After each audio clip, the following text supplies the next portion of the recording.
এই জামানার কথাই নবীজি বলছেন সাল্লাল্লাহু আলাইহি ওয়াসাল্লাম, তোমাদের সামনে এমন একটা যুগ আসছে, নবীজি বলছেন জামানা সাবরিন, কঠিন জামানা, যে জামানা ঈমান নিয়ে চলাটা হবে হাতের মধ্যে আগুন নিয়ে চলার মতো।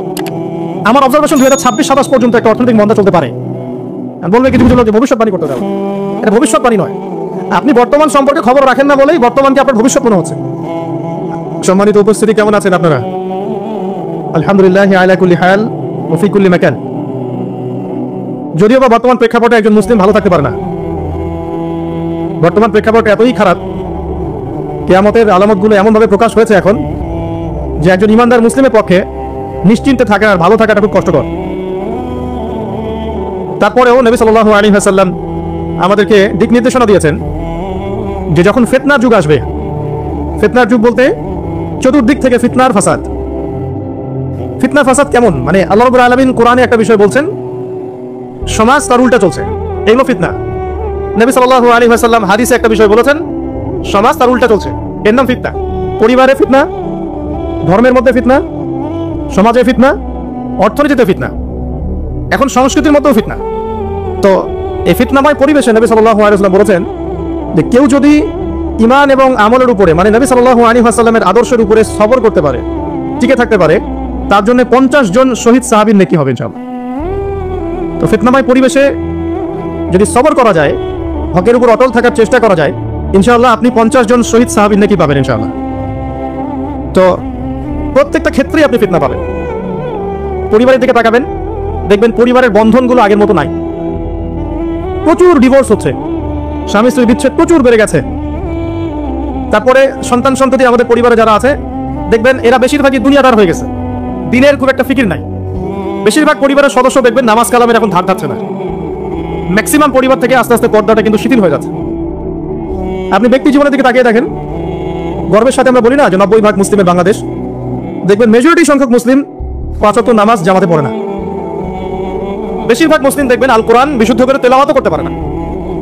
তো এরপরেও আমরা দাবি করি যে আমরা প্রকৃত মুসলিম, জান্নাত আমাদের জন্য অপেক্ষা করছে। আসলে বাস্তবতা এমন নয়। যারা কোরআন আমরা টুকটাক পড়তে জানি, তাদের মধ্যে কত পার্সেন্ট কোরআনের অর্থ বোঝে? এই আল্লাহ পাকের কিতাব আমার হাতে আছে, এই কিতাবের অর্থ কতজন বোঝে? এটা একটা চ্যালেঞ্জ।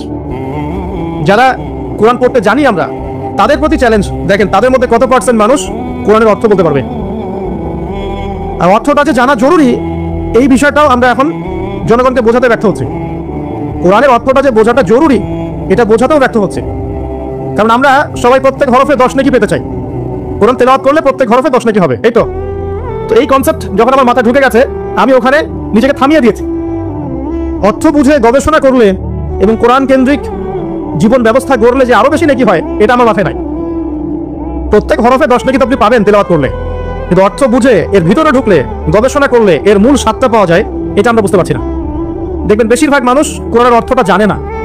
আবার আমরা যারা টুকটাক ভাঙাচুর অর্থ জানি, তারা আবার দেখবেন কোরআনের সমস্ত আদেশ মেনে চলতে পারছি না এবং কোরআনের সমস্ত নিষেধও বর্জন করতে পারছি না। সমস্যা কিন্তু এখানেও থেকে গেছে। আবার কোরআনের ব্যাখ্যা আছে হাদিস। তো এই হাদিসকে কেন্দ্র করে কোনো বিভ্রান্তির সুযোগ ছিল না, কিন্তু এখানেও আমরা বিভিন্ন জাল এবং মানে বানোয়াট হাদিসের উপর আমলও শুরু করেছি। হাদিসের নামে এমন অনেক কিছুই চলছে সমাজে, যেগুলোর সাথে হাদিসের কোনো সম্পর্ক নাই। আমি বলতে চাচ্ছি এই হাদিসের নামে আবার সমাজে এমন অনেক আমল চালু আছে, যেগুলোর সাথে আবার হাদিসের কোনো সম্পর্ক নেই। তো দেখুন, ধর্মের মধ্যে সমস্যা থেকে গেছে। আবার আমরা সবাই মুসলিম, আমাদের সবার ইউনাইটেড থাকার কথা। মুসলিম একটা জাতি, তাদের আল্লাহ একজন, রাসূল একজন, কিবলা এক, তাদের সবার মধ্যে একটা ইউনিটির কথা ছিল। কিন্তু আমরা ধর্মতাত্ত্বিকভাবে এবং পলিটিক্যালি আমরা বিভিন্ন দলে বিভক্ত এবং আপোষের মধ্যে মিল মহব্বত কম।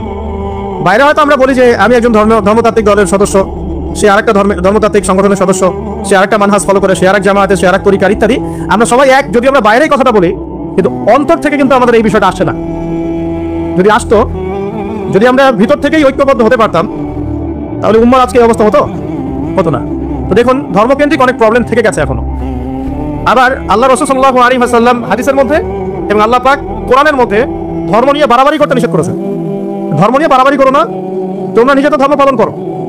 তা আমরা নিজের ধর্ম যতটা না পালন করি, অন্যের ধর্মের দিকে আঙ্গুলটা অত্যাচার বেশি তুলি।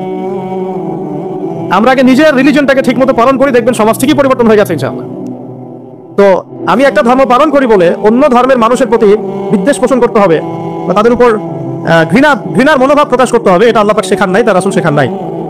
আল্লাহ এবং তার রাসূল কি শিখিয়েছেন?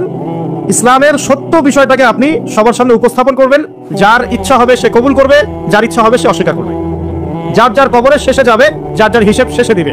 চাপিয়ে দেওয়ার সিস্টেমটা ইসলামের মধ্যে নাই। এখন আসেন পরিবারের, আপনাকে ফিতনা কিছু বললাম। অর্থনীতির জীবনে যাবেন, ব্যবসা বাণিজ্যের মধ্যে যান, দেখেন বেশিরভাগ কালোবাজারি করছে, সিন্ডিকেট করছে, মজুদদার মাপে কম দিচ্ছে, জনগণকে ঠকাচ্ছে, করছে না? ইকোনমিক্যাল ফিতনা। তারপর আপনি আরো দেখবেন ইকোনমিক সেক্টরে রিবা ভর্তি, সুদ। সুদ রিবা মানে কি? সুদ, রিবা দিয়ে ভর্তি, ঘুষ ছাড়া কাজ হচ্ছে না। ঠিক আছে, অন্যের সম্পদ আত্মসাৎ না করলে আমাদের পেটের ভাত হজম হচ্ছে না। তো এই যে দুর্নীতি বলেন, ঘুষ বলেন, রিবা বা সুদ বলেন, হ্যাঁ, তারপরে কালো বাজারি বলেন, কালো টাকা সাদা করার টেন্ডেন্সি বলেন, পাচার বলেন, সবগুলো অর্থনৈতিক ফিতনা। এগুলো হচ্ছে কি? অর্থনৈতিক ফিতনা। আর বিশ্বের ফিতনা তো পরে, ওটা তো বলার অপেক্ষা রাখে না। মানে বিশ্বের সবচেয়ে বড় ফিতনা ছিল দ্বিতীয় বিশ্বযুদ্ধ। তার আগে একটা হয়েছে প্রথম বিশ্বযুদ্ধ, যেখানে প্রায় কয়েক কোটি মানুষ মারা গেছে। আর সেকেন্ড ওয়ার্ল্ড ওয়ারে আরো বেশি মানুষ মারা গেছে। তো এখন বিশ্বকে ঠেলে দেওয়া হচ্ছে একটা থার্ড ওয়ার্ল্ড ওয়ারের দিকে। মানে যে কোনো সময় একটা তৃতীয় বিশ্বযুদ্ধের আশঙ্কা করছেন এখনকার যারা মিলিটারি অ্যাফেয়ার্স নিয়ে পড়াশোনা করেন, ওয়ার্ল্ড অ্যাফেয়ার্স নিয়ে পড়াশোনা করেন, তারা এগুলো বলতে পারবেন ভালো। বিশ্বকে একটা খাদ্য মন্দার দিকে ঠেলে দেওয়া হচ্ছে, বিশ্বকে একটা দুর্ভিক্ষের দিকে ঠেলে দেওয়া হচ্ছে। এবং মহামারীর মধ্যে দিয়ে অলরেডি কিন্তু আমাদের বিভিন্ন দেশের ইকোনমিক অবস্থা ভালো না।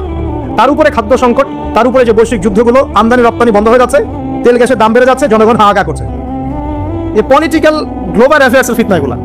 আপনাকে এই জন্যই প্রথমে একটা কথা বললাম যে ফিতনাও একটা পরিবেশে একজন মুমিন যার অন্তর্দৃষ্টি আছে, যে কোরআন এবং সুন্নাহ দিয়ে এই বিশ্বের এই রহস্যগুলো উদ্ঘাটন করতে পারে, সে ভালো থাকতে পারে না। তার মনটা সবসময় কিন্তু মানে ব্যাকুল থাকবে যে কিভাবে এইসব সমস্যা থেকে নিজে উত্তরণের পথ খুঁজতে পারি, আর আমার পরিবারকে বাঁচাতে পারি, আর আমার জনগণকে বাঁচাতে পারি। আর যদি আপনি আত্মকেন্দ্রিক হন, স্বার্থপর হন, তাহলে নিজের চর্চায় তেল দিবেন, নিজে ভালো থাকলেই পাবেন নাম। তো দেখুন, এই জামানার কথাই নবীজি বলছেন সাল্লাল্লাহু আলাইহি ওয়াসাল্লাম, তোমাদের সামনে এমন একটা যুগ আসছে, নবীজি বলছেন জামানা সাবরিন, কঠিন জামানা, যে জামানা ঈমান নিয়ে চলাটা হবে হাতের মধ্যে আগুন নিয়ে চলার মতো। নবীজি বলছেন ওই সময়ে সাহাবী জিজ্ঞাসা করছেন, ইয়া রাসূলুল্লাহ, আমি ওই সময় কি করব? ওই সময় আমি কি করব? আমাকে কি পরামর্শ দিচ্ছেন? নবী সাল্লাল্লাহু আলাইহি ওয়াসাল্লাম বলছেন, হে আমর ইবনে আস, তুমি ওই সময়ে বাড়িতে অবস্থান করো, বাসায় থাকো, বিনা প্রয়োজনে বাড়ির বাইরে এসো না। ওই সময় তুমি নিজের পাপের জন্য আল্লাহর কাছে ক্রন্দন করতে থাকো, বিনা প্রয়োজনে বাড়ি থেকে বের হও না। আর মানুষের সাথে এত বেশি মেলামেশা করো না, নিজে তোমার আমল, তোমার গুনাহ নিয়ে ব্যস্ত থাকো, তোমার পাপের জন্য আল্লাহর কাছে কান্নাকাটি করো, ইনশাআল্লাহ তুমি নাজাত পেয়ে যাবে। এটা একটা অপশন, মানে ফিতনাময় পরিবেশে আপনি কিভাবে বাঁচবেন, এটা একটা অপশন।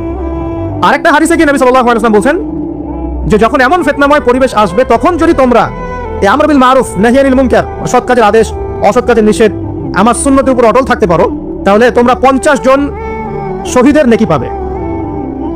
সাহাবায়ে কেরাম বলছেন, ইয়া রাসূলুল্লাহ, আমিনহুম আও মিন্না, তাদের মধ্যে 50 জন নাকি আমাদের মধ্যে 50 জন শহীদ? নবী করিম সাল্লাল্লাহু আলাইহি ওয়াসাল্লাম বলছেন, বাল মিনকুম, বরং তোমাদের মধ্যে 50 জন শহীদ। এটা অপশন নাম্বার 2। এক কি বললাম, আপনি নিজেকে নিয়ে ব্যস্ত থাকেন, বাসায় থাকেন, বিনা প্রয়োজনে বাড়ি থেকে বের হবেন না, মানুষের সাথে কম মেলামেশা করেন, এবং নিজের পাপের জন্য আল্লাহর কাছে কান্নাকাটি করেন, নিজের আমল নামা নিয়ে ব্যস্ত থাকেন, ইনশাআল্লাহ নাজাত পাবেন। 2 নাম্বার, যদি আপনার কাছে আরো বেশি যোগ্যতা থাকে এবং আপনি আরো বেশি সাহসী হন এবং আপনি উম্মার, দেশের জনগণের কল্যাণ কামনা করেন, তাহলে অন্যদেরকেও এই ফিতনাময় পরিবেশে টিকে থাকার ফর্মুলা বলে দেন। এখানে সবর করেন, আমর বিল মারুফ নাহি আনিল মুনকারের কাজ করেন, আল্লাহ পাক আপনাকে ইনশাআল্লাহ 50 জন শহীদ সাহাবী নেকি দিবেন। আরো অপশন আছে। কি অপশন? ওই যে আসহাবুল কাহফ কি করেছিল, একটা ফিতনাময় পরিবেশ থেকে নিজের আস্তেই করে সরে গিয়েছে।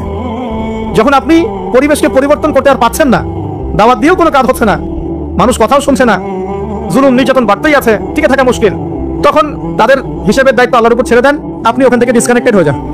এটা একটা অপশন। এই অপশন বেছে নিয়েছিল ইব্রাহিম আলাইহিস সালাম, তার বাবাকে বুঝিয়েছেন, কাজ হয়নি, চলে গেছেন।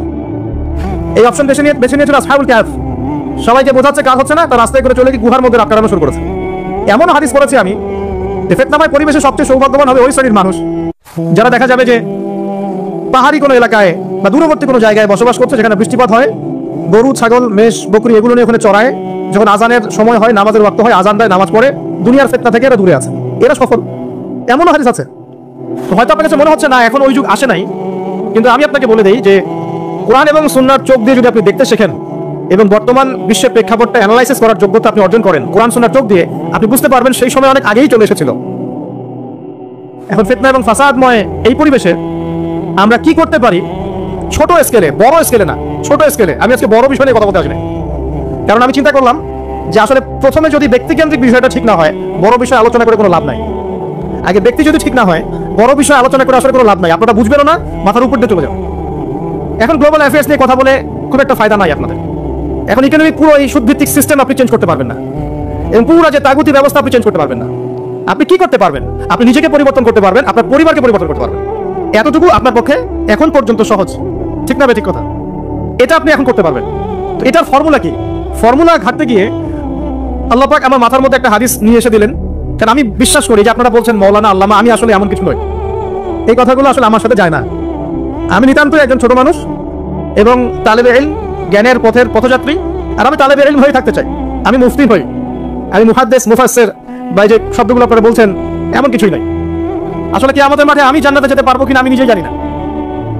যখন কোনো মানুষ নিজেকে অনেক বড় মনে করা শুরু করবে, বুঝে নেবেন সেই ইবলিসের আনুগত্য করা শুরু করেছে। আর ইবলিস বলেছিল, আমি খলাকতানি মিন নার ওয়া খলাকতাহু মিন তিন, আমাকে সৃষ্টি করেছেন আগুন দিয়ে, আদমকে সৃষ্টি করেছেন মাটি দিয়ে, আমি কেন আদমকে সিজদা করতে যাব? এটা ইবলিসের চরিত্র। সে উদ্ধত হয় এবং অহংকার প্রদর্শন করে। তা আমি মনে করি যে আমি কিছু বলি না, আল্লাহ রাব্বুল আলামিন আমাকে বলার তৌফিক দেন মাত্র, আলহামদুলিল্লাহ। তা আমার মাথায় একটা হাদিস আসছে সকাল থেকে ঘুরছে, সেটা হচ্ছে, দেখুন, বারা ইবনে আযিব রাদিয়াল্লাহু আনহু থেকে বর্ণিত হাদিসটা আসছে এবং হাদিসটা বিশুদ্ধ। এখান থেকে আমি মূল আলোচনা যাচ্ছি যে একদিন আনসার মানুষদের মধ্যে, আনসার কারা? আমাদের আনসার বাহিনী। আনসার কারা? যারা মুহাজির সাহাবীদেরকে আশ্রয় দিয়েছিল মদিনায়, তাদেরকে কি বলা হয়? আনসার। তাহলে শব্দটা সুন্দর না? তাহলে আমাদের বাহিনীর নামটাও সুন্দর, মাশাআল্লাহ। তো আনসার সাহাবীদের মধ্যে একজন ইন্তেকাল করেছেন, ইন্না লিল্লাহি ওয়া ইন্না ইলাইহি রাজিউন। এখন তাকে দাফন করা হচ্ছে, আর নবী সাল্লাল্লাহু আলাইহি ওয়াসাল্লাম কবরের পাশে চুপ করে বসে পড়লেন। তার বসা দেখা দেখি বাকি সাহাবীরাও তাকে ঘিরে গোল করে বসে পড়লেন। তারা বলছেন, আমি এমন ভাবে এখানে বসেছিলাম যেন আমাদের মাথার উপরে পাখি এসে বসতে পারে, চুপচাপ, কোনো নড়াচড়া নাই। দেখেন, রাসূলের সাথে বসার সুন্নত দেখেন। কোরআন এবং হাদিসের মাহফিলে বসার কিন্তু সুন্নত আছে। এখানে বসে দুনিয়াবি এত গল্পগুজব করা যাবে না, এই মোবাইল টোবাইল হাবিজাবি নিয়ে এত ব্যস্ত থাকা যাবে না, দিলের কান দিয়ে শুনতে হবে, ঠিক আছে? আদব আছে, না হলে কথা আপনার উপর তাসির করবে না। তারা এমন ভাবে বসেছিলেন যেন মাথার উপরে পাখি বসতে পারে, সুবহানাল্লাহ। এবার নবী করিম সাল্লাল্লাহু আলাইহি ওয়াসাল্লাম বলছেন যে যখন মাইয়িতকে কবরে শোয়ানো হয়, তখন সে তাকে দাফন করে যাওয়া ব্যক্তিদের হাঁটার খসখস আওয়াজ শুনতে পায়। এরপরে তাকে যখন শুইয়ে দেওয়া হয়, সে যদি মুমিন ব্যক্তি হয় তাহলে তার মাথার দিকে তার সালাত এসে দাঁড়িয়ে যায়। দুনিয়াতে আপনি যে নামাজগুলো পড়েছেন, আমি যে নামাজগুলো পড়ছি, এগুলো মাথার দিকে দাঁড়িয়ে যায়। ডান দিকে চলে আসে তার সওম, সওম মানে কি? রোজা। বাম দিকে চলে আসে যাকাত, যাকাত মানে কি? যাকাতের সাথে তো আমরা পরিচিত নই। আমরা ওই যে রাস্তাঘাটে যে দান খয়রাতগুলো উঠানো হয়, এগুলোর সাথে খুব পরিচিত, তাই না? কত টাকা, কত পয়সা, কি কি গান করে আর টাকা কালেকশন করে না? অনেক সময় দেখা যায় রাস্তায় যাচ্ছি আমরা গাড়ি নিয়ে, পারলে গাড়ির সামনে এসে হুমড়ি খেয়ে পড়বে টাকা নেওয়ার জন্য। এইভাবে টাকা কালেকশন করতে কে শিখিয়েছে ইসলামে? আর আমরা অনেক সময় ছোট ছোট বাচ্চাদেরকে দিয়ে, মাদ্রাসার ছোট ছোট বাচ্চাদেরকে দিয়ে টাকা কালেকশন করাই। এটা ঠিক না। কেন ঠিক না জানেন? ছোটবেলা থেকেই ওর ব্যক্তিত্ব নষ্ট হচ্ছে। এই হাতটা উত্তম না এই হাতটা উত্তম, উপরের হাত উত্তম, নিচের হাত উত্তম, তো ছোটবেলা থেকে সে নিচের হাতে অভ্যস্ত হচ্ছে। দেখেন, এত টাকা পয়সা কালেকশন করে আমাকে আরেকটা স্বতন্ত্র মসজিদ করতেই হবে জরুরি? খুবই জরুরি ছিল। মানুষের কাছে হাত চেয়ে, হাত পেতে রাস্তাঘাটে এরকম করে গাড়ি থামিয়ে, তারপরে কি বলবো, সুর করে গান গেয়ে এত টাকা পয়সা কালেকশন করতেই হবে? মসজিদটা আমাকে টাইলস ফিটিং করতেই হবে, এসি মসজিদ করতেই হবে? আমরা এমনও মসজিদ রংপুরে দেখেছি 10 বছরেও টাকা কালেকশন শেষ হয় নাই। 10 বছর ধরে কালেকশন হচ্ছে। আমি ছোটবেলা থেকে দেখছি কালেকশন হচ্ছে, ঠিক বুঝলেন? তো এগুলো আমাদের ব্যক্তিত্ব নষ্ট করে। মুসলিমরা উপরের হাতের মালিক। সারা বিশ্ব আমরা একসময় চালিয়েছি। এই পশ্চিমা সভ্যতা আমাদেরকে কি শিখায়? সারা বিশ্ব আমরা চালিয়েছি। এই আপনার উমাইয়া খেলাফতের সময়ও কর্ডোভায় আব্দুর রহমানের যে শাসন ছিল, কর্ডোভা, স্পেন, পর্তুগাল, এই পুরো জায়গাগুলো পশ্চিমা বিশ্বের, এগুলো মুসলিমরা শাসন করেছে প্রায় 500-600 বছর। ইতিহাস তো আমরা জানিও না, পড়িও না, ভুলে গেছি। ইতিহাস করতে হয়। হিস্ট্রি ঘাটলে দেখবেন রাসূল সাল্লাল্লাহু আলাইহি ওয়াসাল্লামের 23 বছরের নববী যুগ, স্বর্ণযুগ, তারপর আবু বকর সিদ্দিকের খেলাফত, তারপর ওমর ইবনে খাত্তাবের খেলাফত, আবু বকর সিদ্দিকের 2 বছর বা 2.5 বছর, ওমর রাদিয়াল্লাহু আনহুর প্রায় 10 বছর, তারপর উসমান রাদিয়াল্লাহু আনহুর 12 বছর, আলী রাদিয়াল্লাহু আনহুর প্রায় 2.5 বছর, তারপরে হাসান রাদিয়াল্লাহু আনহু 6 মাস। এরপরে উমাইয়া খেলাফত শুরু হলো মুয়াবিয়া রাদিয়াল্লাহু আনহু হাতে, প্রায় 20 বছর। উমাইয়ারা শাসন করেছে প্রায় 90 থেকে 100 বছর। তারপর জাব নদীর যুদ্ধে উমাইয়া আব্বাসীয়রা একে অপরের সাথে যুদ্ধ করেছে, করে উমাইয়ারা পরাজিত হয়ে আব্বাসীয়রা ক্ষমতায় গিয়েছে। ক্ষমতায় গিয়ে তারা প্রায় শাসন করেছে প্রায় 550 বছর।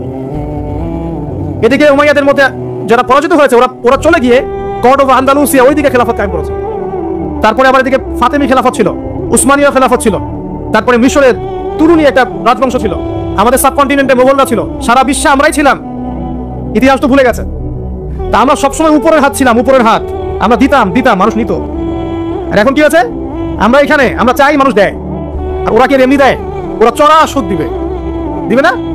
ওয়ার্ল্ড ব্যাংকে যান লোন নিতে, চড়া সুদ, মানে এই সুদ শোধ করতে গিয়ে বিভিন্ন দেশ শ্রীলঙ্কা হয়ে যাচ্ছে। সুদ তো শোধ করতে হবে, এমনি এমনি তো আপনাকে আর এগুলো দিবে না।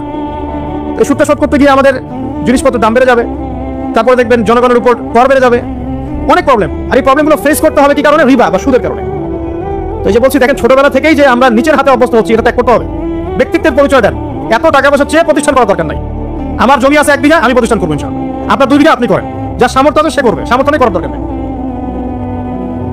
আর একটা মসজিদ যদি কবুল হয়, একটা মসজিদ একটা জেলার জন্য যথেষ্ট। একটা মসজিদ নববী থেকে নবী সাল্লাল্লাহু আলাইহি ওয়াসাল্লাম সারা দুনিয়া শাসন করেছে। আর আমাদের там কোটি কোটি মসজিদ, কোটি কোটি মসজিদ বাংলাদেশে। এই যুগের কথাও নবীজি বলেছেন, যে যুগে মসজিদগুলো চাকচিক্যময় হবে, মসজিদগুলো কি হবে? চাকচিক্যময় হবে, হেদায়েত উঠে যাবে, এবং মসজিদের মধ্যে সরগোল হট্টগোল বেড়ে যাবে। দেখেন না মসজিদে হট্টগোল বেড়ে গেছে না? এটা সেই যুগ। তো যেটা বলছিলাম প্রিয় ভাইরা, যে নিচের হাতে অভ্যস্ত না, উপরের হাতে অভ্যস্ত হতে হবে। এই কারণে এই যে একটা হাদিসের কথা শুরু করলাম, যে আনসার সাহাবী কারা ছিল? যারা মুহাজির সাহাবীদেরকে আশ্রয় দিয়েছে। এখন এই সাহাবীদের মধ্যে একজন ইন্তেকার করেছে, তার লাশ যখন রাখা হচ্ছে তখন নবীজি বলছেন, মাথার দিকে মাইয়াতের আসে কি? সালাত। সালাত মানে কি? নামাজ। 5 ওয়াক্ত নামাজ আজকে থেকে ছাড়বেন? ওয়াদা করেন আজকে থেকে 5 ওয়াক্ত নামাজ ছাড়বেন ইনশাআল্লাহ। একটা হাদিস খালি বলি, মান তারাকা সালাতান মুতাআম্মিদান ফাকাদ কাফারা, মান তারাকা সালাতান মুতাআম্মিদান ফাকাদ কাফারা। আবার শুনেন, ক্বালা রাসূলুল্লাহ সাল্লাল্লাহু আলাইহি ওয়াসাল্লাম, মান তারাকা সালাতান মুতাআম্মিদান ফাকাদ কাফারা। আর মুআয বিন জাবাল রাদিয়াল্লাহু আনহু নবীজি বলেছেন, মান তারাকা সালাতান মুতাআম্মিদান ফাকাদ বারিয়াত মিন জিম্মাতিল্লাহ। যে ব্যক্তি নিজের উপর ফরজ নামাজ ছেড়ে দিল, সে কুফরি করলো, সে কুফরি করলো, সে কুফরি করলো। মুআয বিন জাবালকে নবী সাল্লাল্লাহু আলাইহি ওয়াসাল্লাম বলছেন, যে ব্যক্তি ফরজ নামাজ ইচ্ছা করে ছেড়ে দিল, সে ব্যক্তি আল্লাহর জিম্মা থেকে মুক্ত হয়ে গেল। নামাজ ছাড়বেন প্রিয় ভাই জামাতের সাথে ইনশাআল্লাহ। আল্লাহ আমাকে তৌফিক দেখ, আপনাদের সবাইকে তৌফিক দান করুন, আমিন। জামাত যদি না পান, একা পড়ে নেবেন, ঠিক আছে? যদি ঘুমিয়ে থাকেন, ঘুম থেকে উঠে পড়বেন। ভুলে গেছেন, যখন মনে হবে তখন পড়বেন। ওযু করার পানি নাই, কি করবেন? তায়াম্মুম করবেন। তায়াম্মুমেরও কিছু নাই, আপনার কোনো কাপড়ই নাই, সতর ঢাকার কোনো কাপড়ই নাই, কি করবেন? বসে বসে নামাজ পড়বেন, ওই অবস্থাতেই। এটা কোনো মাফ নাই, মানে আপনার ওযু করার কোনো পানি নাই, তায়াম্মুমের কিছুই নাই, কাপড়ও নাই সতরে, তখনও নগ্ন হয়ে বসেই নামাজ পড়তে হবে, মাফ নাই। যখন শোয়ানো হবে মাথার দিকে কি থাকবে? সালাত। তাহলে আমরা যারা ফরজ সালাত এখন আদায় করছি না, আজকে তওবা করেন, বলেন আস্তাগফিরুল্লাহ আল্লাযী লা ইলাহা ইল্লা হুয়াল হাইয়ুল কাইয়্যুম ওয়া আতুবু ইলাইহি। হে আল্লাহ, আমরা তওবা করছি, সারা জীবনে যত নামাজ পড়ি নাই, এই সমস্ত নামাজ না পড়ার পাপ থেকে তোমার কাছে তওবা করছি, ঠিক আছে? এটা আস্তাগফিরুল্লাহর অর্থ নয়, আমি বাংলায় বললাম। আর যদি নামাজ কাজা করে আদায় করে দিতে পারেন, আলহামদুলিল্লাহ, খুবই ভালো হয়। যদি নাও পারেন, তাও এখন থেকে আর কোনো নামাজ বাদ দিয়ে না, আর বেশি বেশি নফল নামাজ পড়ার চেষ্টা করেন। আল্লাহ পাক তৌফিক এনায়েত করুন। আসুন, তারপরে ডান দিকে কি? সওম। সওম মানে কি? রোজা। রমজান মাসে রোজা রাখি সবাই তো, মাশাআল্লাহ, আলহামদুলিল্লাহ। রমজান মাসে সওম রাখার পাশাপাশি বেশি বেশি নফল সওম রাখার ব্যাপারে অভ্যস্ত হওয়ার চেষ্টা করতে হবে। সবচেয়ে সেরা সওমগুলো হচ্ছে মাসের 3 দিন, আইয়ামে বীজের সওম, চাঁদের 13, 14 এবং 15 তারিখ। আর সপ্তাহে 2 দিন, সেটা হলো বৃহস্পতিবার এবং কি? সোমবার। আল্লাহ পাক তৌফিক দান করুন, আমিন। এছাড়া আরাফার সওম আছে, আশুরার সওম আছে, ঠিক আছে? জিলহজ মাসের প্রথম 10 দিন রাখতে পারেন, ইত্যাদি। এবার বাম দিকে কি? যাকাত। যেটা বলছিলাম, যাকাতের সাথে আমরা খুব একটা পরিচিত নই, অথচ যাকাত একটা ফরজ ইবাদত। কেউ যদি নামাজ এবং যাকাতের মধ্যে পার্থক্য করে, সে ব্যক্তি কাফের হয়ে যাবে। কেউ যদি মনে করে নামাজ আমি মানি, যাকাত আমি মানি না, তাহলে কাফের হয়ে যাবে। নিসাব পরিমাণ সম্পদ হলে প্রত্যেক মুসলিমের উপর যাকাত ফরজ, ঠিক আছে? এবং এই যাকাতই হচ্ছে আপনার ইসলামিক অর্থনীতির মূল ভিত্তি।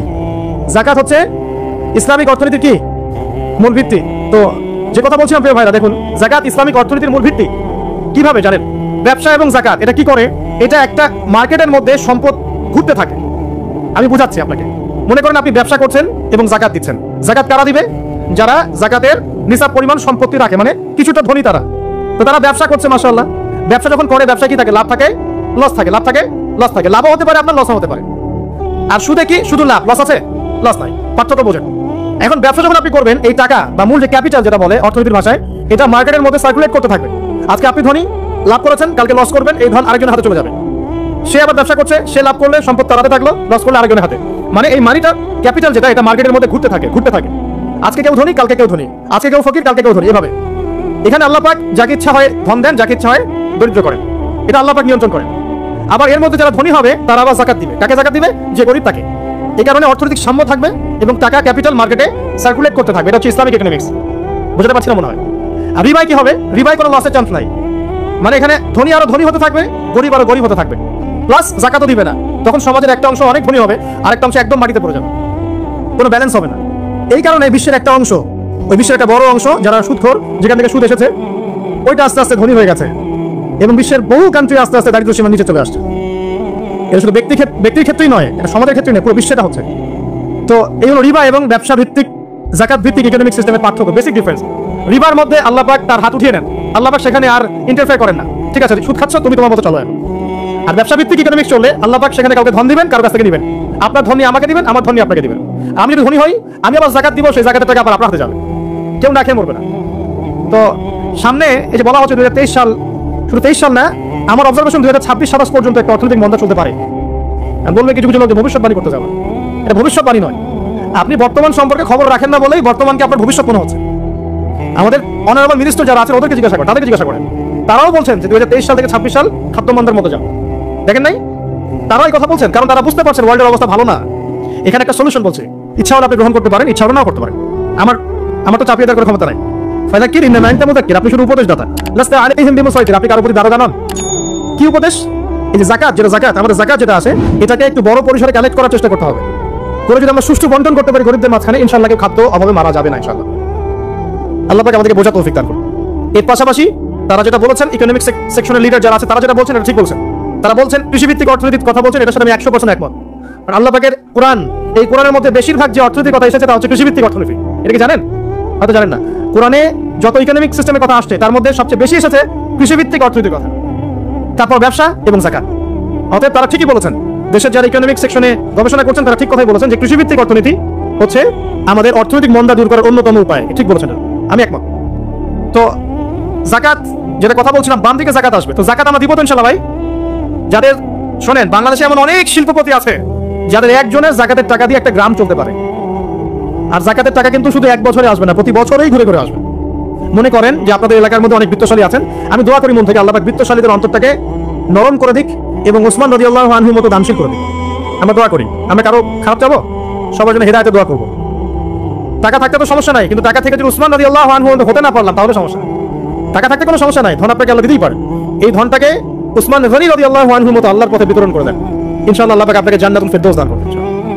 তো অনুরোধ থাকবে, দেখেন আপনারা যদি একটা এলাকার যাকাত কালেক্ট করতে পারেন, মনে করেন কথার কথা এখানে কিছু মেয়ে আছে যারা খারাপ পথে পা বাড়িয়েছে, আমার কথা বুঝতে পারছেন? আচ্ছা, এরকম পল্লী অনেক জায়গায় আছে না? এক বছরের যাকাতের টাকা দিয়ে সমস্ত যৌনপল্লীর মেয়েদেরকে কাজ দেওয়া সম্ভব, কর্মে আনা সম্ভব। ওদেরকে কাজের ব্যবস্থা করে দেন, ওরা কাজ করবেন ইনশাআল্লাহ। কোনো মেয়ে এই কাজ করতে চায় না আমার মতে। কোনো মেয়ে চায় না যে ইজ্জত বিক্রি করে খাবো, কোনো মেয়ে চাবে? কখনো চাবে না। ওকে আপনি ভালো কাজের ব্যবস্থা করে দেন, এই যাকাতের টাকা দিয়ে, দেখবেন ইনশাআল্লাহ সে খারাপ পথ ছেড়ে দিয়েছে। অনেক দেখবেন দরিদ্র মানুষ আছে যে পড়াশোনা করার কোনো সুযোগ নাই, টাকা পয়সা নাই, পড়াশোনা করতে চায় কিন্তু টাকা পয়সা নাই, দিনের জ্ঞান অর্জন করতে চায়, দেশকে কিছু দিতে চায়, টাকা নাই। তাকে আমরা হেল্প করতে পারি না? পারি। অনেক মানুষ আছে মাদক দ্রব্য বিক্রি করছে, তাকে বুঝান, দিনের হেদায়েত দেন যে ভাই আমি তোমাকে আরো ভালো চাকরি দিব, ভালো ব্যবসা দিব, তুমি ছাড়বা কিনা? বললাম ছেড়ে দেবেন ইনশাআল্লাহ, বুঝালে ছেড়ে দিবেন ইনশাআল্লাহ। এই যে মেগা প্রজেক্ট যেটা কথা বলি আমরা, আত্মোন্নয়নমূলক বলেন, যুব উন্নয়নমূলক বলেন, বা কান্ট্রি ডেভেলপমেন্টের কথা বলেন, এখানে যাকাত একটা বড় শক্তি হতে পারে। তবে এটাকে সুষ্ঠুভাবে কালেক্ট করতে হবে এবং যাকাতের যে 8টা খাত আছে এই খাতগুলোতে সুষ্ঠুভাবে বন্টন করতে হবে। অমুসলিমদেরকেও যাকাত দেওয়া যায়, জানেন? অমুসলিম যদি কেউ থাকে, দরিদ্র, তাকেও যাকাত দিয়ে সহযোগিতা করা যায়। আমরা সহযোগিতা করি না বলেই তো যে পশ্চিম থেকে লোকজন এসে সহযোগিতা করে খ্রিস্টান বানাচ্ছে এখন সবাইকে। আরো বাড়বে দিন দিন, দেখেন আমরা তো সহযোগিতা করছি না। আপনার পাশে আপনার প্রতিবেশী না খেয়ে মারা যাচ্ছে, আপনি যাচ্ছেন না। এখন তো অন্য কেউ এসে যদি সাপোর্ট করে, ও তো তার দলেই ভিড়বে তখন, স্বাভাবিক। এটাই হচ্ছে এখন। আল্লাহ বোঝার তৌফিক দান করুক আমাদেরকে। বাম দিকে মাইয়াতে থাকবে কি ভাই? যাকাত। তারপরে পায়ের দিকে চলে আসবে তার আত্মীয়তার সম্পর্ক রক্ষার ইবাদত, তার এই যে অন্যান্য দান সদকা, তার নফল আমল, তার তাসবিহ তাহলিল, তার কোরআন তেলাওয়াত ইত্যাদি পায়ের দিকে চলে আসবে। এখানে হাদিস এসেছে সূরাতুল মুলক, যে ব্যক্তি রাতের বেলা তেলাওয়াত করবে, কোন সূরা ভাই? তাবারাকাল্লাযী বিয়াদিহিল মুলক ওয়া হুয়া আলা কুল্লি শাইইন কাদির। এই সূরা যে ব্যক্তি রাতের বেলা করে তেলাওয়াত করবে, ইনশাআল্লাহ সূরা মুলক কবরে তার সাথে থাকবে। আগে এই জায়গাটা শেষ করি। এক কথায় ওই সুদ, জাহিলি যুগের ওই সুদ কি এখন গ্লোবালাইজেশন হয়েছে কি হয় নাই? তাহলে জাহিলিয়াত আছে কি নাই? মাদক, আইয়ামে জাহিলিয়াতের সেই মাদক এখন সারা বিশ্বে ছড়িয়ে পড়েছে কি পড়ে নাই? শুধু আমাদের দেশের সীমান্ত এলাকাগুলো ঘুরে দেখেন, মাদকের কি সয়লাভ। প্রশাসন হিমশিম খেয়ে যাচ্ছে, মাদক বন্ধ করতে। এত মাদক, এই মাদক কারা খাচ্ছে? আমরাই তো। আমি যদি না খাই মাদক, আমার কাছে কে বিক্রি করবে? তুমি যদি মাদক না খাও, তোমাকে কে জোর করে খাওয়াবে? তুমি নিজে খাচ্ছ বলেই তো সরকার বিপাকে পড়ছে, প্রশাসনের হ্যারাস হচ্ছে। মাদক চোরাচালান কারবারি যারা করছে এরা লাইভে আছে, তুমি খাচ্ছ কেন? যুবক ভাই, আপনি মাদক খাচ্ছেন কেন? আপনি খাচ্ছেন বলেই তো মাদক বিক্রি করতে পারছে। বাংলাদেশের মুসলিমরা, একটা মুসলিম যুবক মাদক খাবে না, বা শেষ। দেখি কার কাছে মাদক বিক্রি করে, আমরা দেখি কার কাছে মাদক বিক্রি করে। আমাদের যুব সমাজের একজন ছেলে মাদকের সাথে সম্পৃক্ত থাকবে না, সিগারেটে টান পর্যন্ত দিবে না, সিগারেটে একটা টান পর্যন্ত দিবে না, দেখি কার কাছে বিক্রি করে। আর শুধুমাত্র আইন দিয়ে, শাসন দিয়ে কিন্তু সবকিছু হবে না। মানুষের ভিতরটা পরিবর্তন না করতে পারলে, আল্লাহর ভয় না ঢুকলে মানুষ এগুলো ছাড়বে না। কিন্তু দেখবেন অনেক মাদকাসক্ত মানুষ কোরআনের হাফেজ হয়ে গেছে, তওবা করে আল্লাহর ওলি হয়ে গেছে। কিভাবে হলো? বিকজ তার মনের মধ্যে আল্লাহ পাকের ভয় এসেছে। আল্লাহর ভয় জায়গাতে হলে কি লাগবে? কোরআন এবং হাদিস এবং নামাজ। তো কোরআন হাদিস নামাজের কাছে মানুষকে নিয়ে আসলে পরে মাদক কমবে ইনশাআল্লাহ। কমবে না? নাকি আমরা মাদকও বিক্রি করবো, আবার মাদক দ্রব্য নিরাময় কেন্দ্র খুলে রাখবো? কোনটা করবো? আশ্চর্য একটা বিষয়। মাদক সেলও হবে, আবার মাদকাসক্তও হবে মানুষ। এই মাদকাসক্ত থেকে ভালো করে নিরাময় সেন্টারও খোলা হবে। কি সার্কাস! সুবহানাল্লাহ। আমার সাথে ওয়াদা করেন, এখানে যত মানুষ আছে, জীবনে কোনোদিন কোন রকম মাদক দ্রব্যের সাথে সংশ্লিষ্ট রাখবেন না। আল্লাহ পাক সাক্ষী থাকুন, আল্লাহ পাক কবুল করবেন। সিগারেট চলবে না, জর্দা খাওয়া চলবে না, গুল খাওয়া চলবে না, আর বাকি যেগুলো আছে, ওই যে গাঁজা মাজা ইয়াবা সব বাদ, ওগুলো বাদ দিনা। আর একটা কথা বলি, এটা আমি বলতে পারি কারণে, বিকজ আমি আপনাদের বয়সের, আপনাদের সাইকোলজি আমি বুঝি। কেন মাদকের কাছে যুবক ভাইটা গেল? বিকজ তার ভিতরে হতাশা আছে। কি আছে? হতাশা। চাকরি পাচ্ছে না, পরিবারের চাপ, না ওই যে সহি একটা প্রেম করছে, দাঁড়ান, গার্লফ্রেন্ড ছেড়ে চলে গেছে, এখন সে শান্তি খুঁজতেছে কোথায়? এই যে গিটার, অথবা ব্যান্ড, অথবা মিউজিক, অথবা আপনার এই যে মাদক, অথবা পর্নোগ্রাফি, অথবা যে পতিতালয়গুলো, এখানে এসে শান্তি খুঁজতেছে। প্রিয় ভাই, শান্তি আপনাকে দিবে অনলি আল কোরআন। আপনি শান্তি খুঁজতে, আমি জানি আপনি শান্তি খুঁজছেন মনের মধ্যে, প্রশান্তি খুঁজছেন। তো এই প্রশান্তি আপনাকে দিবে দুটো জিনিস, আমি বলে দিই। এক নাম্বার, 5 ওয়াক্ত নামাজ। 5 ওয়াক্ত নামাজ মসজিদে গিয়ে পড়েন, মনটা শান্তিতে ভরে যাবে ইনশাআল্লাহ। 2 নাম্বার, আপনি কোরআন তেলাওয়াত করেন, নিয়মিত 1 পারা করে, ডেইলি 1 পারা করে করেন, আপনার মনটা শান্তিতে ভরে যাবে ইনশাআল্লাহ। যদি না ভরে, তাহলে তারপরে এসে আমাকে বলেন যে ভাই আমি করেছি কিন্তু মনে শান্তি নাই, তখন আমরা আপনার জন্য একটা নেককার মেয়ে দেখে দেব ইনশাআল্লাহ। ঠিক আছে? কারণ সারা জীবন একা একা ইবাদত করলে মনটা শূন্য থাকবে। আদম আলাইহিস সালাম জান্নাতে ছিলেন না? মনের মধ্যে একটু শূন্যতা ছিল। আল্লাহ রাব্বুল আলামিন এই বাপ আদমের হাত থেকে কি বের করলেন? কাকে বের করলেন? হাওয়া আলাইহিস সালামকে। মনের সমস্ত শূন্যতা দূর হয়ে গেল। এটা মানুষের জীবনে প্রয়োজন আছে। তবে আপনি যদি নিজেকে পবিত্র রাখতে না পারেন, তাহলে আপনি পবিত্র স্ত্রী পাবেন না। আপনি যদি নিজেকে পবিত্র রাখতে না পারেন, তাহলে পবিত্র স্বামীও পাবেন না।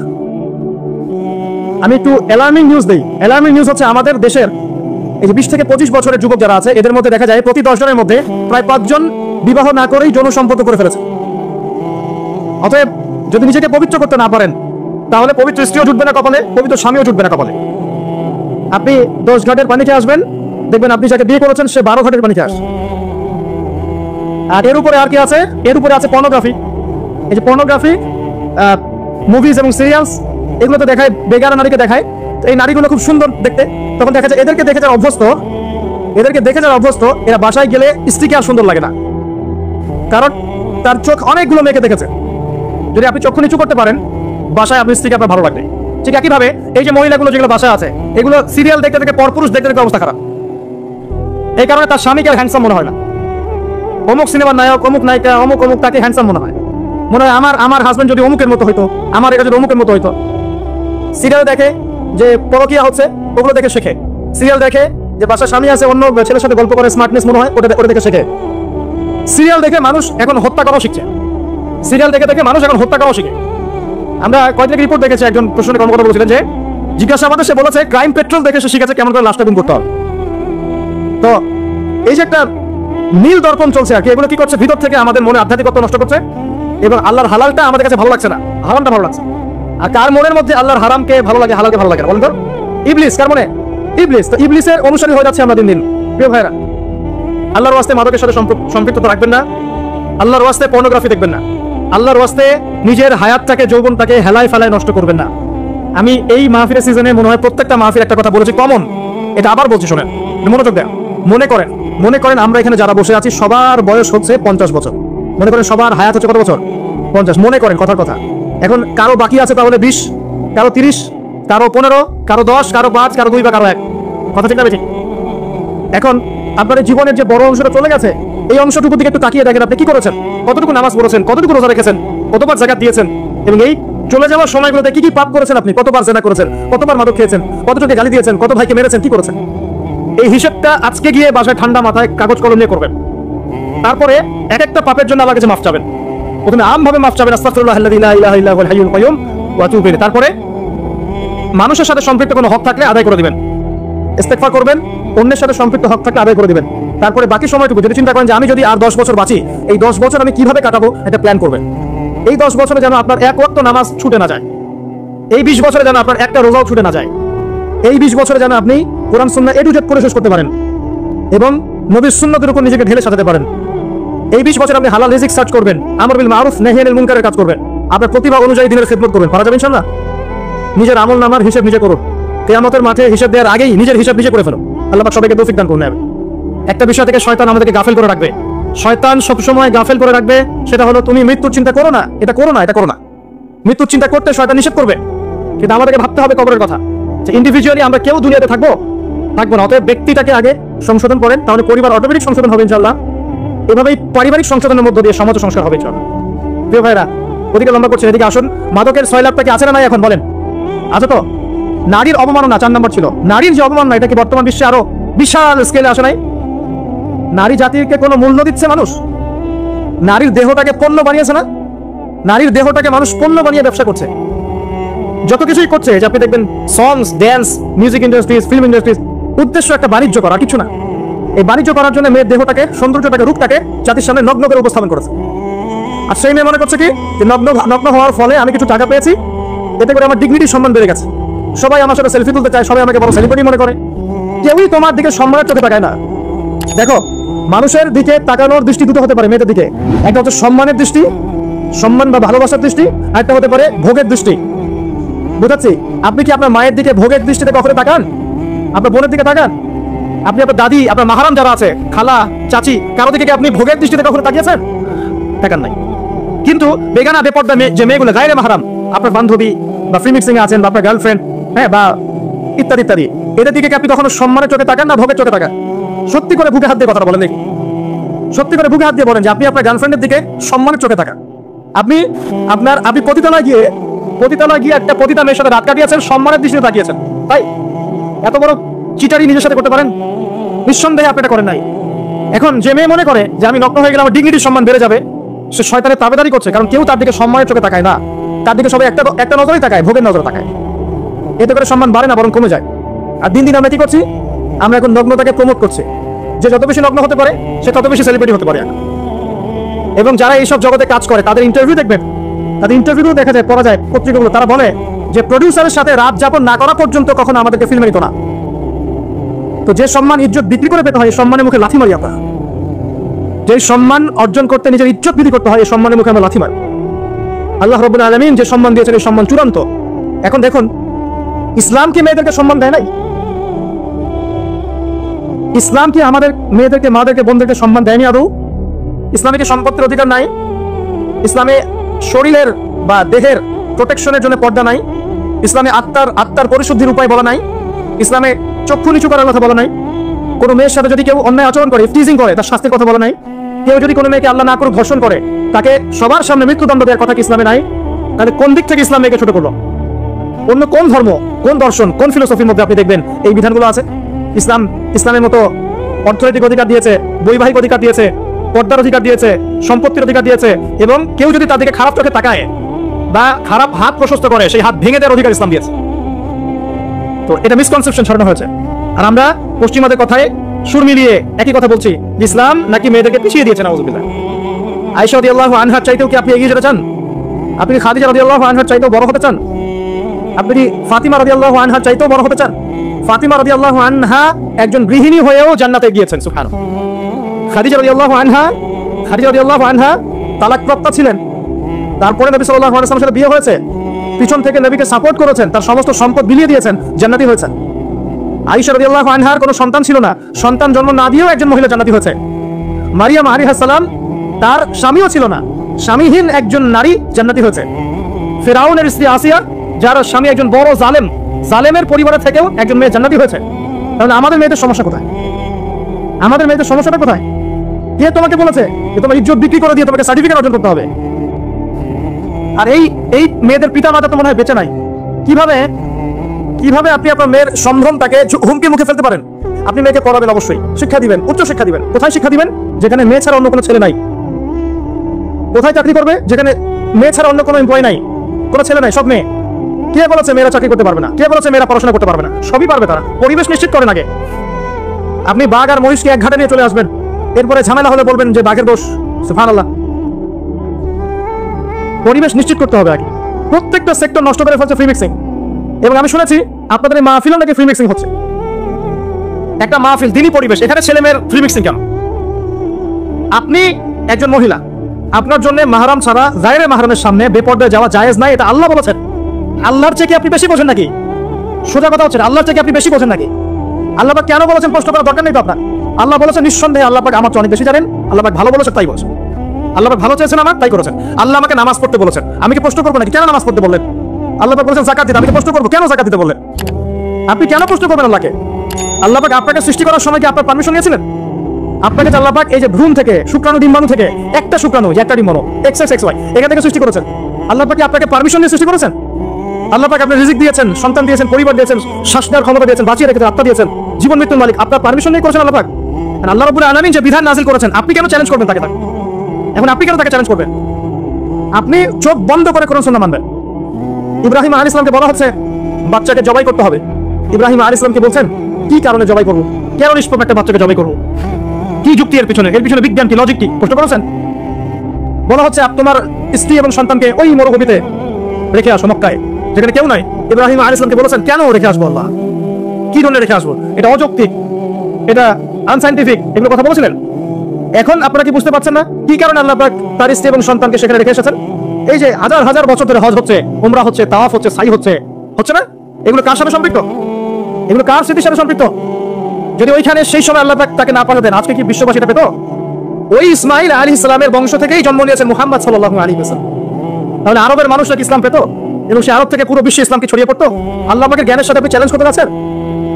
আমি বুঝতে পারছি না। তো আসুন, নারীর এই যে অবমাননা, এখান থেকে আমাদের মা বোনদেরকে বাঁচান।